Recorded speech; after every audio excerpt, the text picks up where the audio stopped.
প্রকৃতির নিজস্ব একটা নিয়ম আছে। সেই নিয়মে প্রতিটি প্রাণীর গল্পই সুন্দর।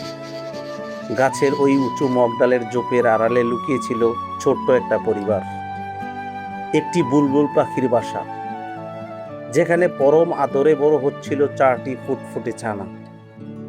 কিন্তু নিয়তি মাঝে মধ্যে বড্ড নিষ্ঠুর হয়ে দাঁড়ায়। হঠাৎ করেই কোনো এক অসাবধানতায় একটি ছোট্ট ছানা বাসা থেকে ছিটকে পড়ে যায় শক্ত মাটিতে। কতটুকু প্রাণ, উড়ার দানা দুটো গজায়নি ঠিকঠাক। ঠিক তখনই মনির মামা আমাকে এই অসহায় ছানাটির খবর দেন। খবরটা শুনে মনটা কেঁপে উঠল। ছুটে গিয়েছি, ছানাটিকে আলতো করে হাতে তুলে নিলাম। বুকটা দরপর করছিল ওর। এত উপরের বাসায় ওকে কিভাবে ফেরাবো? তাৎক্ষণিক সিদ্ধান্তে মই আনার ব্যবস্থা করলাম।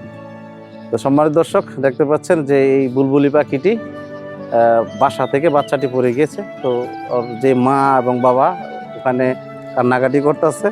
তা আমরা এখন এটাকে হাতে নিয়ে একদম বাসায় নিয়ে পৌঁছে দেওয়ার চেষ্টা করছি। এরপরও মার কুলে ফিরিয়ে দেওয়া যায় কিনা সন্তানটাকে, সেই ব্যবস্থাটা করছি। ছোট ভাই শাহাদাত বাড়িয়ে দিল সহযোগিতার হাত।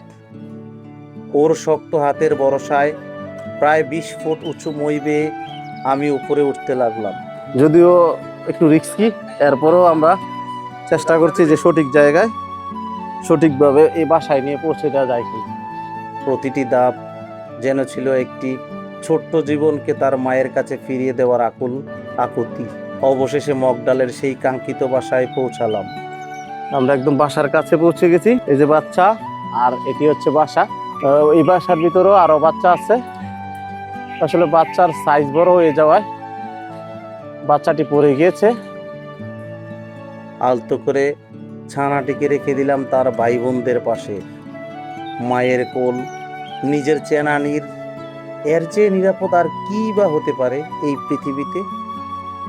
ছানাটিকে বাসায় ফিরিয়ে দিয়ে বুকের ভেতর যে কি অসীম শান্তি অনুভব করলাম, তা বাসায় প্রকাশ করার মতো নয়। এই ঘটনাটি আমাদের আবার মনে করিয়ে দিল, সৃষ্টিকর্তা প্রতিটি সৃষ্টি তার নিজস্ব আবহে সুন্দর। বন্যরা বনে সুন্দর, আর শিশুরা মাতৃ করে। আসুন আমরা আমাদের চারপাশের এই অবলা প্রাণীদের প্রতি একটু সদয় হই। আমাদের সামান্য একটু ভালোবাসাই পারে একটি জীবনকে নতুন করে বাঁচিয়ে দিতে।